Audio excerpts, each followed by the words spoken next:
Mr. President, this has the potential of being a historic week in America. The last 10 days have been very troubling to me as a United States Senator, as an individual citizen, husband, father, son.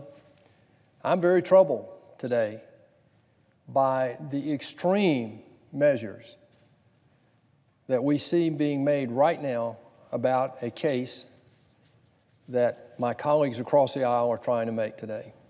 I'm outraged, actually. After a personal incident that involved my wife and myself this week, we have seen firsthand the length to which members of the other side of this aisle will go to distract us away from the truth.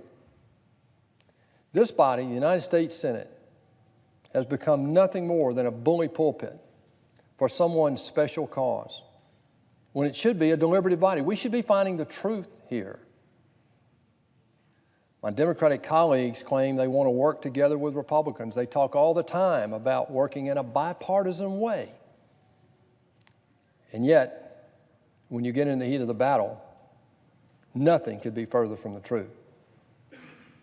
This is bigger than confirming Judge Kavanaugh to the United States Supreme Court. This is about civility in our country.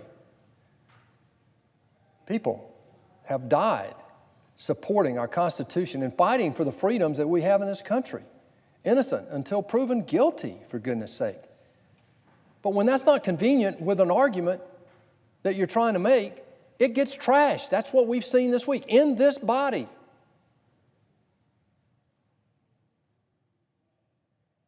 Mr. President, this is about the common discourse in America. Whoever said that we always had to agree? We don't.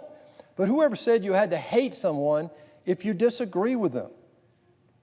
Senate Democrats have made it clear they're willing to say or do anything to stop the president's agenda, which, by the way, is working. We're growing this economy at twice the rate that we achieved under President Obama.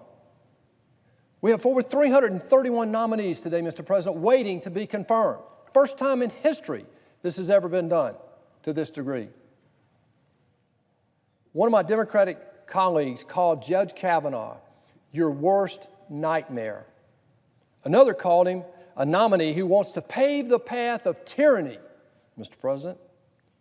Yet another said this Supreme Court confirmation would mean the destruction of the Constitution. Seriously. That's irresponsible for somebody in this body. That person said, she said that before Judge Kavanaugh was even announced as a nominee. Worst of all, another one of my Democratic colleagues said anyone who supports Judge Kavanaugh's confirmation is complicit in the evil. I just don't understand that, Mr. President. Really? Senate Democrats want to be reasonable and work together? Seriously? This rhetoric sounds anything but reasonable to me. In fact, I believe my Democratic colleagues have gone one tick too far this time. When paid activists who support you attack my wife, you have gone too far. The American people will know that on both sides. And that didn't start outside this body. It actually started in here. You are inciting this disrespect of our law. One of my Democratic colleagues in this body has encouraged people to, and I quote, get in the face of some of those Congress people. Really? How does that move the cause of justice forward? The House Minority Leader wants to see uprisings all over the country. Seriously? Another member of the House said, and I'm quoting the entire quote here, they're not going to be able to go to a restaurant, talking about Republicans. They're not going to be able to stop at a gasoline station, she says. They're not going to be able to shop at a department store. The people are going to turn on them. They're going to protest. They're going to absolutely harass them until they decide that they're going to tell the president they can no longer hang with him. Same member of the House also said, if you see anybody from that cabinet in a restaurant, a department store, or gasoline station, you get out and create a crowd. You push back on them and you tell them they're not welcome. This is America. But these are the tactics of the brown shirts in Germany in the 1930s, Mr. President. Unacceptable. Totally irresponsible. This is outrageous and unacceptable behavior for anyone, but much less a member of this body, a member of Congress, and a member of the United States Senate. You've crossed the line. Inciting dangerous behavior is not something that we should be about in this body. Now, when it comes to Judge Kavanaugh in America, this country was built on a bedrock principle that we were trying to build here in America as opposed to what they lived with under different rule in Europe, and that is this. The presumption of innocence is sacred. An individual here is innocent until proven guilty. That's part of what makes our country so exceptional, Mr. President. Unfortunately, Senate Democrats have become so far removed from getting to the truth that they will stop at nothing to delay this Supreme Court confirmation. That's all this week is about. It's another delay.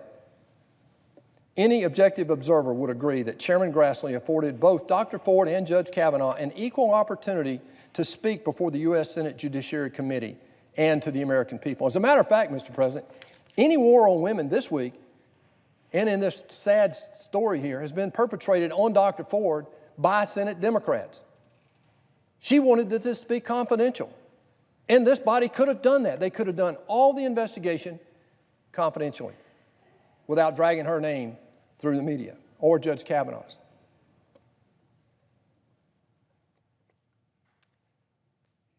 You know, some people on the Senate side, the Democratic side of the Senate, want America to believe that this is just a simple case of he said, she said, and it comes down to who do you believe?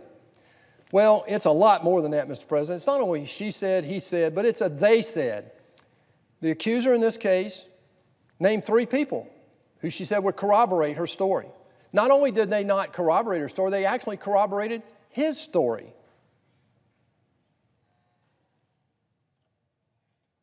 Senate Democrats were not satisfied even with that.